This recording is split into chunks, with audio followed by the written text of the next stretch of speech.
and welcome to our latest Insider interview. Today in the studio I have with me Gabrielle Boyle, Fund Manager of the Trojan Global Equity Fund. Gabrielle, thank you for coming in today. Thank you for having me. So Gabrielle, heading into 2026, could you name your main reason to be cheerful and your main reason to be fearful for investors? Okay, well, starting with the fearful side of the equation, I suppose, the reality is that in financial markets, there's always a lot of things to be fearful about. We operate in uncertain times. There's significant geopolitical uncertainty, inflation's sticky, the high levels of government debt, economic uncertainty, time of dramatic technological change. That all creates disruption and uncertainty. And we don't have a crystal ball. So we always invest with a view that we don't have all the answers. But the reason to be cheerful is that when we look at our portfolio and when we look at our fund, we're in a really interesting time because actually the companies that we invest in are very profitable. They're very financially productive. They're growing really nicely. And the valuation of the portfolio today compared to history and compared to the market overall looks really compelling.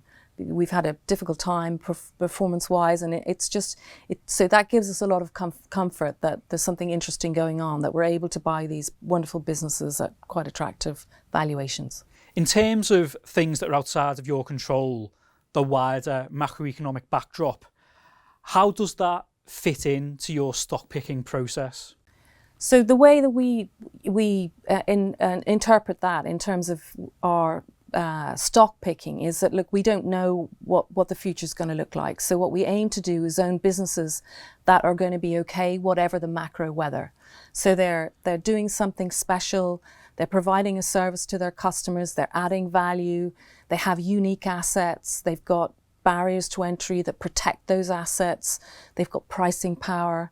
They're global businesses, so they're not just dependent on one product, one market, and they're well managed. They don't have lots of debt. They generate lots of cash.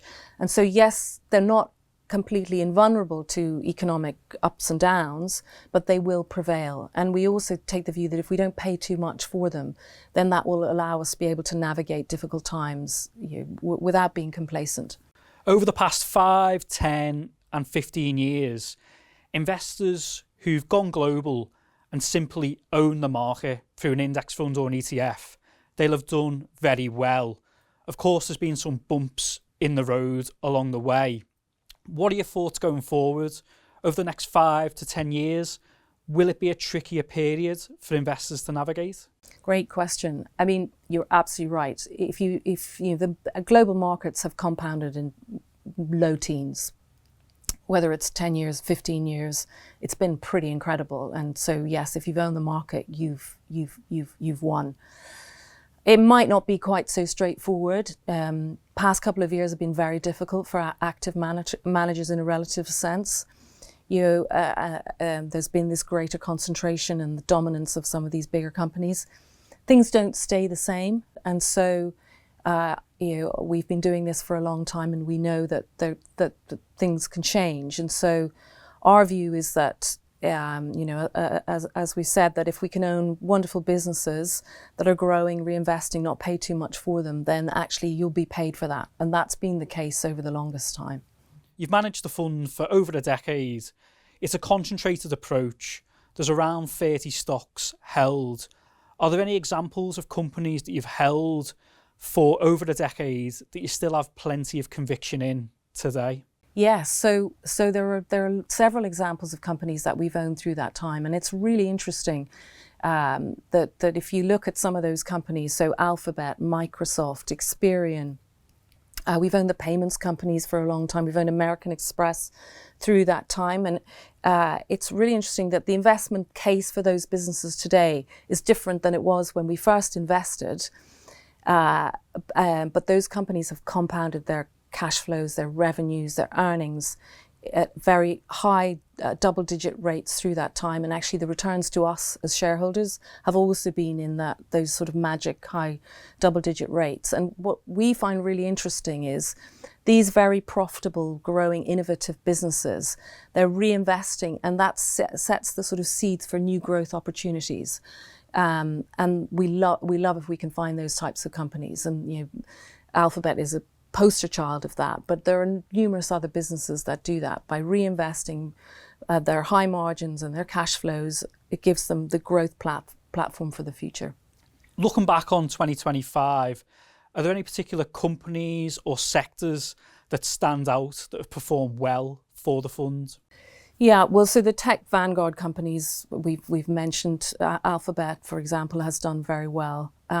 We've also, in a sort of similar vein, a company like Take-Two, which we own, the gaming company, in anticipation of the Grand Theft Auto game. Those shares have done very well. And as I said, we've taken money out of some of these technology names on valuation concerns. Interestingly, other parts of the portfolio that have done well include healthcare, which you wouldn't necessarily have thought in this environment those shares would do well, but our two Swiss pharma companies, Roche and Novartis, have been fantastic performers this year, largely on the back of good drug discovery coming through, excellent financial operational delivery, particularly in the case of Novartis.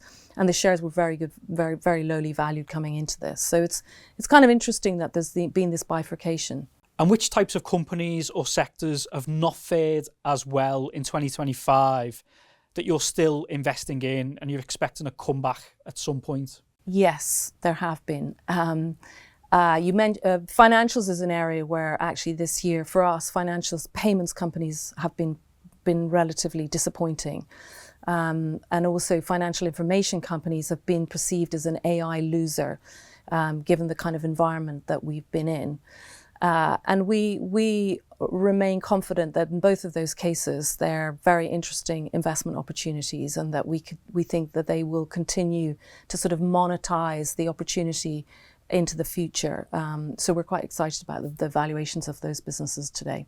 And finally, the question we always end on, do you have skin in the game?